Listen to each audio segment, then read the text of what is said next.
Bueno, la gran pregunta en el día de hoy, por la tarde-noche, el presidente de la Nación nos va a decir y confirmar que la cuarentena se va a extender hasta los primeros días de junio. Hablaría a las 19, decimos así, porque generalmente se extienden siempre un poquito más. Y vamos a repasar, ya está en el piso el doctor Hugo Spinelli, que es médico pediatra. Vamos a repasar un poquito la fase en la que nos encontramos aquí en lo que es Capital Federal y el sector de AMBA, que es la 3, ¿sí? ¿Qué es la 3? Los autorizados eran excepciones provinciales, los prohibidos eran prohibiciones nacionales, la movilidad de la población era hasta el 50%, el tiempo de duplicación de casos iba de 15 a 25 días, que acá está el problema, por eso se está replanteando varias cosas con respecto a lo que tiene que ver con el traslado, el transporte de las personas que vienen de provincia de Buenos Aires a capital. Y desde lo geográfico, una segmentación por criterio epidemiológico. Le voy a dar la bienvenida al doctor. ¿Qué tal? ¿Qué tal, Hugo? ¿Cómo le va? ¿Cómo estás? Bueno, primero, ¿cómo evalúa usted lo que se entiende que va a suceder hoy a las 19 horas con la nueva conferencia del presidente de la Nación respecto a agudizar más los controles del tránsito de las personas y posiblemente cerrar algunos comercios que estaban abiertos desde hace unos 10 días? Es una política apropiada para la región del AMBA. Hoy en el país tenemos distintas realidades. Tenemos realidades más problemáticas en la zona del AMBA, en la zona de Córdoba, en las dos provincias como son Chaco y Río Negro. Básicamente ahí tenemos los mayores problemas, pero el resto del país viene con buenos, la curva se ha tranquilizado, se amesetó, y lo que está apareciendo en el AMBA era una cuestión esperable por la alta densidad demográfica. A ver, tenemos acá un gráfico interesante, que la fuente es el Ministerio de Salud de la Nación, que tenemos los casos por día desde el 10 de mayo al 22, que fue cuando, el 10 de mayo fue cuando se planteó 2 semanas más de cuarentena.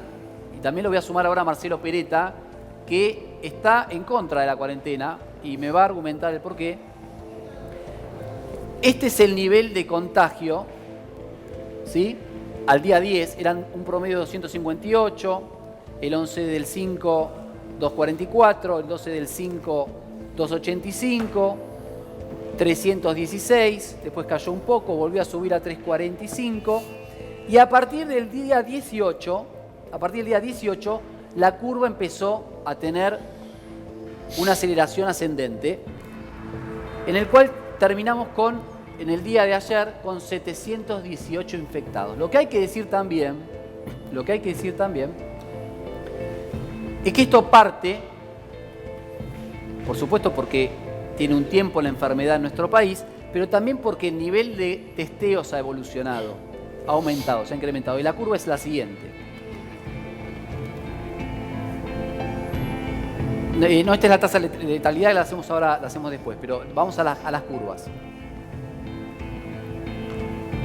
Esta es la de las muertes. Bueno, podemos hacer la de las muertes que después y cerramos con la de la tasa de testeos. Pero digo, acá tenemos el nivel de muerte. Fíjense el pico que tuvimos el 13 del 5, el 13 de mayo, ¿sí? Con 23 muertes. Después cayó abruptamente a 9, 10, 3 muertes, el 16 del 5, 8. Después se sostuvo en 10 por día. Y en el día de ayer fueron 20 las muertes. Volvimos a tener el mismo pico que tuvimos hace unos 15 días atrás. ¿Sí? Un poquito menos, unos 12 días atrás. Vamos a la curva del nivel de testeos que se está haciendo.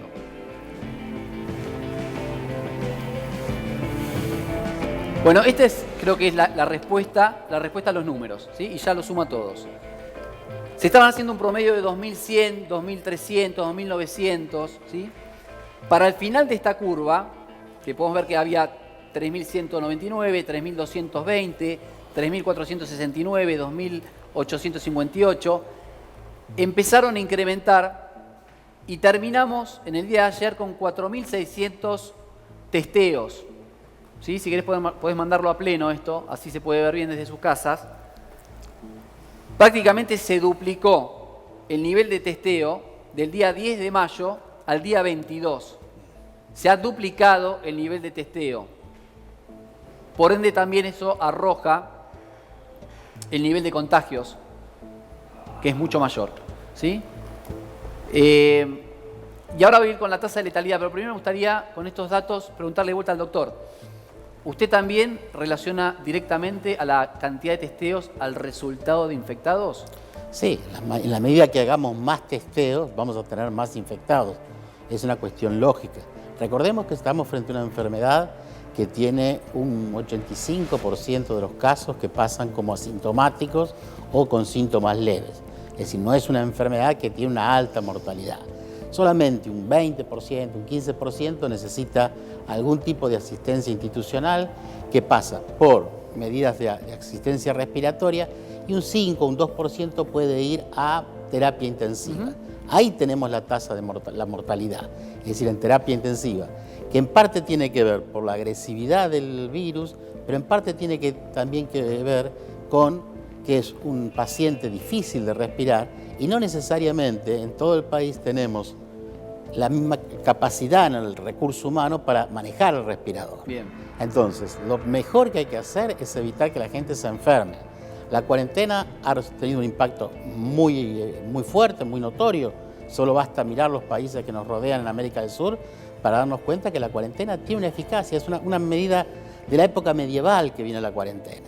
Lo que hay que ver es cómo se sale de la cuarentena. Hay provincias que tienen otra realidad epidemiológica y han liberado otras liberaciones, otras aperturas. Sí, sí. A ver, hablaba de la letalidad. ¿Son más muertos o son más testeos? ¿Sí? Es la pregunta, porque a ver, usted recién decía que con respecto al crecimiento del nivel de testeos, que cuanto más testeos seguramente tengamos más resultados positivos.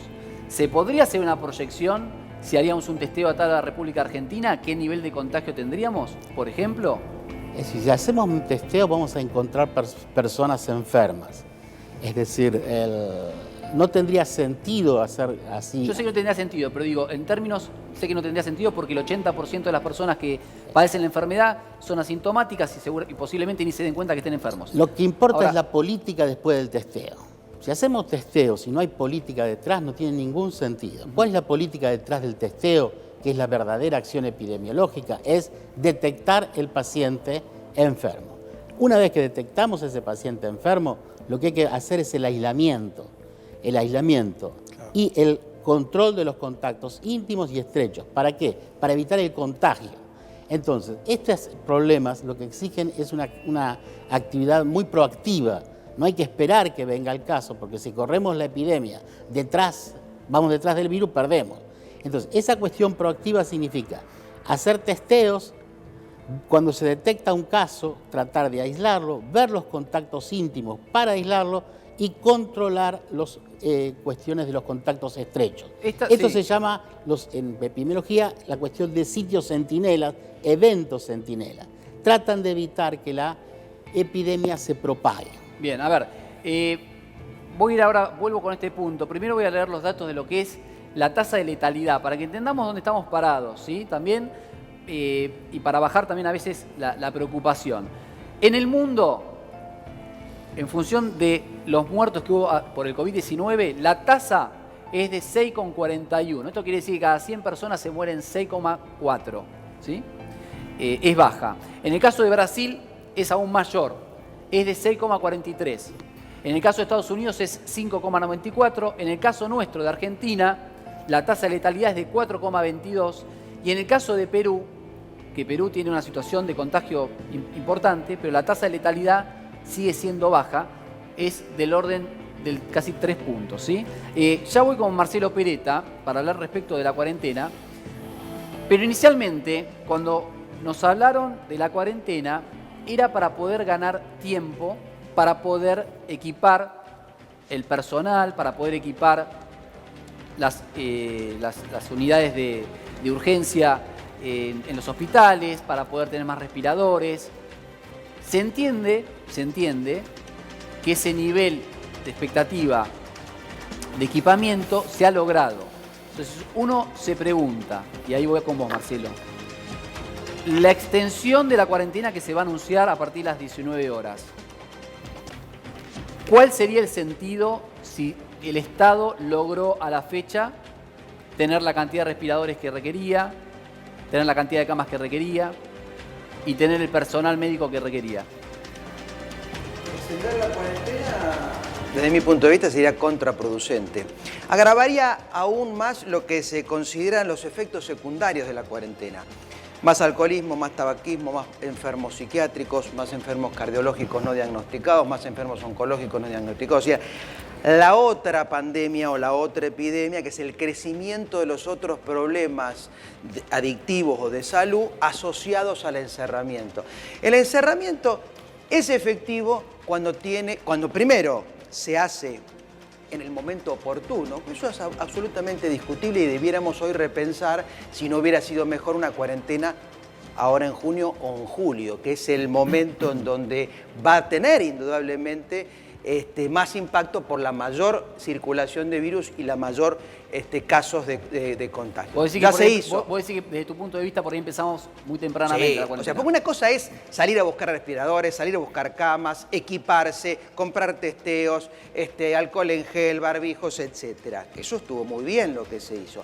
Ahora, la fecha del encerramiento, del aislamiento social obligatorio, desde mi punto de vista, y lo dijimos acá porque me valió la discusión con algún que otro infectólogo, no era en marzo. No era en marzo porque no había, el efecto negativo de la cuarentena es tan alto para paliar un virus que no circulaba ni siquiera en nuestro país y que sí ahora circula y que en julio va a circular aún más. Pero bueno, ya está, ya se hizo, entonces eso es, contrafáctico. Ahora, lo que sí es importante responder la pregunta, hoy en este momento el presidente se está reuniendo con los infectólogos, con los epidemiólogos, que siempre le pedimos que sume algún otros profesionales de la salud que también le podemos aportar otra mirada, ¿no es cierto? Extender la cuarentena es un error, te lo digo claramente para sin eufemismos. Seguir diciendo que pide una autorización la gente para circular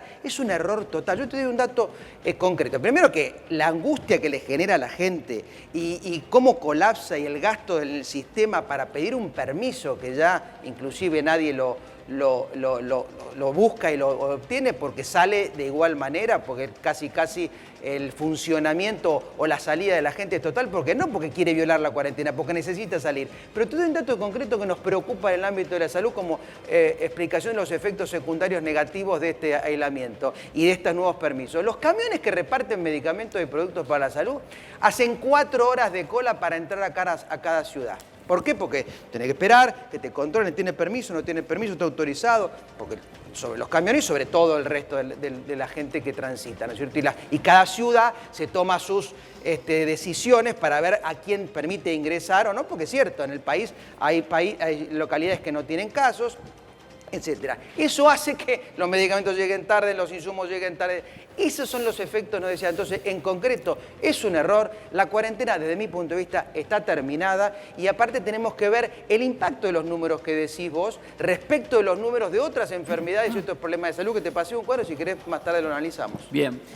A ver, acá también había una discusión que creo que ya no hay más discusión. El presidente, vamos a usar barbijos hasta que haya una vacuna. También me gustaría saber la visión acá del doctor. Si no hay un momento, vamos a suponer que la vacuna no está en los próximos 2 años, vamos a tener que seguir usando barbijo. En 2 años, ¿nuestra sociedad no está inmunizada de este virus? Las enfermedades de este tipo tienden a un proceso de inmunización natural. Es decir, al estar en contacto con otros se adquiere inmunidad. Ese 85% de gente que no va a ser más que sintomáticos leves, van a adquirir una inmunidad adquirida. Que es la estrategia que quiso hacer Inglaterra, que es la estrategia en rebaño, que es una vieja estrategia para adquirir inmunidad allá en mucho tiempo. Que no le fue tan bien, ¿no? No, por eso la importancia de la cuarentena. Pero hay distintas estrategias epidemiológicas para enfrentar una epidemia. El problema con este virus es que tiene alta velocidad de replicabilidad, entonces se multiplica muy fácilmente. En esta cuestión, que no era tan bien conocida, los ingleses apuestan a hacer contagio por rebaño, es decir, inmunidad adquirida. A que la ¿Qué era la sociedad se vaya estrategia con la inmunizando rubiola? sola. Con la rubiola era la estrategia, hace muchos años, décadas, las abuelas buscaban a las chicas chiquitas para que entraran en contacto con el enfermo de rubiola, porque si no la rubiola en el embarazo producía malformación. Claro. No sirve para esto. Acá la eficacia de la cuarentena es indudable cuando miramos alrededor. Ahora, las consecuencias de la cuarentena también son un problema. Son un problema en la economía, macro, meso y micro. Es un problema en los sistemas de salud que se han volcado a la atención del COVID, pero hemos perdido la atención y de los problemas que tiene normalmente la Argentina. A ver, la pandemia no es una bendición, no es una solución. Es un grave problema que hay que enfrentar en la complejidad que tiene. Ahí voy a ir sumando al resto, pero digo, me quedé con esta frase, ¿no? Porque me llamó la atención que hable de que hasta que no haya una vacuna vamos a tener que estar obligados a usar barbijo. Sí, me pareció... Sí, va a ser así. ¿Va a ser así? Sí, hoy hay que decir eso. La vacuna no va a tardar 2 años, yo creo que la vacuna va a estar mucho antes. Va a estar mucho antes. Mucho antes. Bien. Una línea sobre eso te hago, permitime. Sí. No, tampoco comparto. ¿Por qué? Porque apostar todo a una vacuna es un error. Hoy existe vacuna contra la gripe y vacuna contra la neumonía y se mueren 30.000 argentinos por año.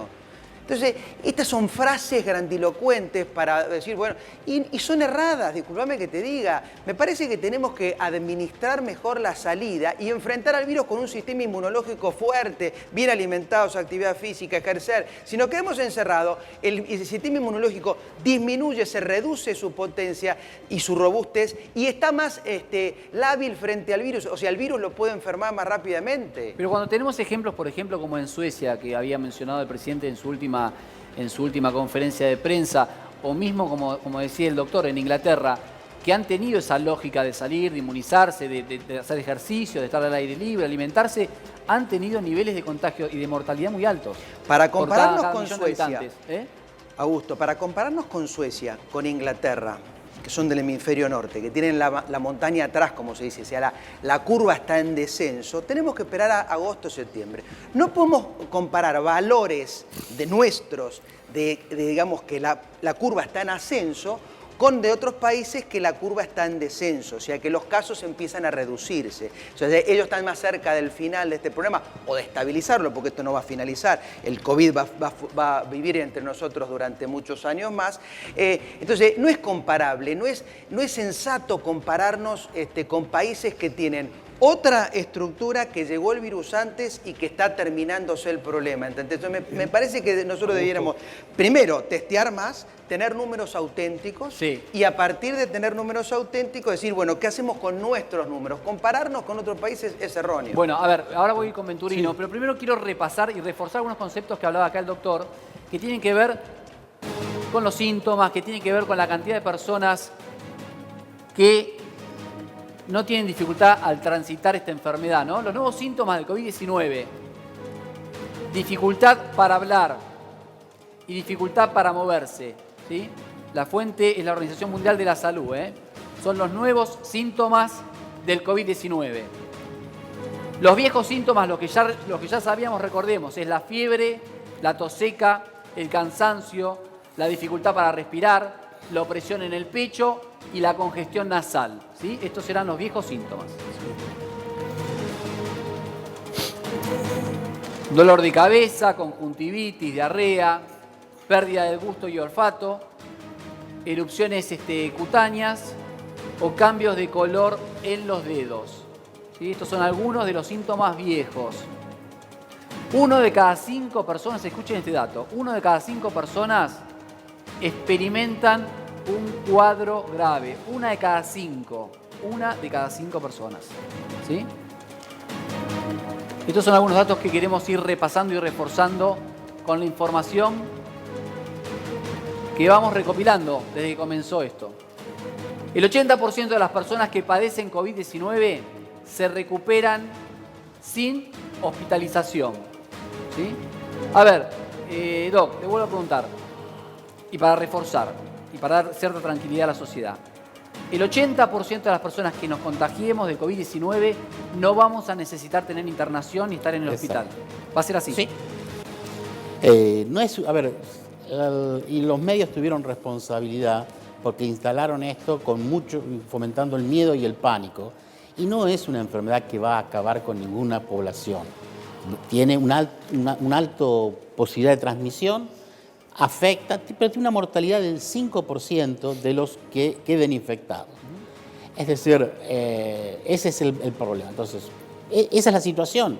Y el 80% vamos a pasar asintomáticos. Ahora, si tenemos algún tipo de síntomas, ¿eso ya merita estar internado en un hospital? No, eso va a requerir observación. Digo, el sistema de salud en el país está preparando distintos escenarios, como no se sabía, como el futuro es incierto, se preparan distintos escenarios que incluyen desde lugares donde van a recibir asistencia, como afecta el aparato respiratorio, algunos van a necesitar asistencia de oxígeno, que puede ser desde una mascarilla hasta un respirador. En ese espectro va a mover ese 20%. Pero de ese 20% más, van a estar más cerca de una asistencia de oxígeno que de un respirador mecánico. Bien, Juan Venturino. Sí, coincidiendo en parte con lo que decía Peretta, que es muy difícil hacer comparaciones y caemos en enormes dificultades. En eso coincido con él, realmente no podemos hacer ni la de Inglaterra, ni la de Suiza, ni la de Suecia, porque somos países distintos, porque nuestra capacidad, digamos, sanitaria es distinta, porque además hay cientos de cuestiones que van a afectar. En un solo pasaje, por ahí no coincido con Peretta, que tiene que ver con que nosotros lo que hicimos también, además de comprar tiempo, además de tener mucha más información, y obviamente hay consecuencias gravosas de esta cuestión, tiene que ver con lo siguiente, desde el punto de vista de la política sanitaria, porque claro, no soy médico, soy abogado y analista internacional, tiene que ver con lo siguiente, que es, en este comprar tiempo, además, y reducir los números, nosotros también ganamos para saber cómo vamos a lidiar con esto. No es un tema menor. Y otra de las cuestiones, y le aprovecho para preguntarle al doctor, tiene que ver con el nivel de carga viral, que a veces se habla poco de esta cuestión, que tiene que ver con que no es lo mismo contagiarse de COVID, digamos, con una leve carga viral, que, por ejemplo, los profesionales de la salud, que en una de esas se están atendiendo y tienen mucha más carga viral. Y ahora el doctor va a responder, también la voy a sumar a Melina, pero tengo una atención, dale.